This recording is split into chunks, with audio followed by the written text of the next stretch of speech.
இதில் இன்றைக்கி என்ன பார்க்க போகிறோன்னா, மலருக்கு பர்த்டேன்றதுனால எல்லோரும் வந்திருந்தாங்க. கடைசியாக பார்த்தீங்கன்னா சுரேஷும் வந்திருந்தார்.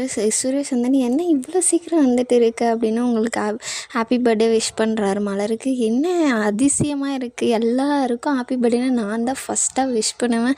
சுரேஷ், என்னவே நீ மறந்துட்டே இல்லை, அதனால தானே சாரி அண்ணி, ஹாப்பி பர்த்டே அப்படின்னு சொல்லிட்டு சொல்கிறாரு. இல்லை பார்த்தீங்கன்னா மதிக்கு ஃபோன் வருது, கேக்கு கொண்டு வரவங்க வந்து இந்த வீடு தான் அப்படின்னு சொல்லிட்டு மதி போய் வாங்கிட்டு வராங்க கேக்கு. "எதுக்கு மதி கேக்கெல்லாம்?" அப்படின்னு சொல்லிட்டு மலர் கேட்குறாங்க. "இல்லை, இது வரைக்கும் நீங்கள் தான் கேக்கே கட் பண்ணதில்லைன்னு சொன்னீங்களா, அதனால தான்" அப்படின்ட்டு ரொம்பவே சந்தோஷமாக ஆயிரும். "சரி இரு, நான் அத்தை மாமாவை போய் கூட்டிகிட்டு வரேன்." அவங்க "எதுக்கு?" அப்படின்னு சொல்லிட்டு சொல்கிறாங்க. "இல்லை, நான் போய் கூட்டிகிட்டு வரேன் இரு" அப்படின்னு சொல்லிட்டு போய் கூட்டிகிட்டு வராங்க. கேக்கை பார்த்த உடனே, "எதுக்கு இதெல்லாம்?" அப்படின்னோடனே, "இல்லை, அவங்க இது வரையும் கேக்கே வெட்டினதில்லை, அதனால தான் இது" அப்படின்னு சொல்லிட்டு கேக் எல்லாமே கட் பண்ணுறாங்க. ஒருத்தராக கிஃப்ட் ரேவதி கிஃப்ட் கொடுக்குறாங்க. அதுக்கப்புறம் பாப்பா வந்து அந்த வரைஞ்சிச்சு இல்லையா, அதெல்லாம் கிஃப்ட் பண்ணி கொடுக்குறாங்க. உடனே பாக்கியராஜ் கேட்குறாங்க, "உங்கள் கிஃப்ட் எங்கே?" அப்படின்னு சொல்லிட்டு பாக்கியராஜ், "இதோ ஒரு நிமிஷம்" அப்படின்னு சொல்லிட்டு கிஃப்டெல்லாம் எடுத்துன்னு வந்து கொடுக்குறாங்க. கொடுத்தவொடனே பார்த்தீங்கன்னா, "இது வீட்டுக்கான பொருள், இது அவங்களுக்கான பொருள் இல்லை, இல்லை அவள் தான் இதை ரொம்ப நாளாக கெட்டுக்கிட்டு இருந்தா" அப்படின்னு சொல்லிட்டு சொல்கிறாங்க. அது உடனே மாமியார் இருந்துக்கிட்டு, "எதுக்கு, இருக்கிற மிக்சியே தான் நல்லா தானே ஓடுது" அப்படின்ட்டு. "இல்லை அத்தை, அது அப்பப்போ ஆஃப் ஆயிடுது, நான் அம்மிக்கல்லில் தான் ஆட்டுறேன், நாங்களாம் அந்த காலத்தில் அம்மிக்கல்லில் தான் ஆட்டி எல்லாம் செஞ்சோம்" அப்படின்னு சொல்லிட்டு இருக்காங்க. மதி வந்து சொல்கிறாங்க, "இது எதுக்கு, வீட்டுக்கானது, அவங்களுக்கான கிஃப்ட் கிடையாது" அப்படின்னு சொல்கிறாங்க. உடனே சுரேஷ் அவங்க அக்கா காதில் போய், "இவளுக்கு என்ன பிரச்சனை, அண்ணியே ரொம்ப சந்தோஷப்படுறாங்க, எல்லாத்துலேயும் எதுக்கு இவ மூக்க தொலைக்கிறா" அப்படின்னு சொல்லிட்டு பேசிகிட்டு இருக்காங்க. கேக்கெல்லாம் கட் பண்ணி எல்லாருக்குமே ஊட்டி கொடுத்து அவங்க அத்தை மாமாவுக்கு கொடுக்கும்போது மதி பார்த்திங்கன்னா, "அவங்களுக்கு தான் சுகரு, அவங்களுக்கு எதுக்கு கொடுக்குறீங்க" அப்படின்னு கேட்குறாங்க.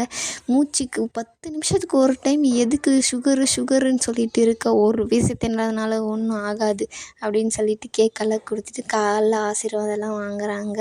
பக்கம் பார்த்திங்கன்னா தன்ராஜ் வீட்டுக்கு வராரு. பசங்க எது கப்பல் வேணும், இது டைனோசர் வேணும்னு சொல்லிட்டு கத்திட்டு இருக்காங்க அவங்க பாட்டிக்கிட்ட. "எனக்கு அதெல்லாம் தெரியாது, இது மட்டும் தான் தெரியும், இதெல்லாம் வச்சு விளையாடுங்க" அப்படின்னோடனே, "உங்களுக்கு என்ன வேணும், எங்கே இவங்க அம்மா?" அப்படின்னு சொல்லிட்டு கேட்குறாங்க தன்ராஜ். கேட்ட உடனே, அவள் இங்கே இருக்கிற கோயிலை விட்டு 10 கிலோமீட்டருக்கு இருக்க கோயிலுக்கு போயிருக்காடா, இன்னமும் வரலை" அப்படின்னு சொல்லிட்டு சொல்கிறாங்க. பசங்களெல்லாம் சமாதானப்படுத்திட்டு மேலே போய் ட்ரெஸ் சேஞ்ச் பண்ணிகிட்டு இருக்காங்க.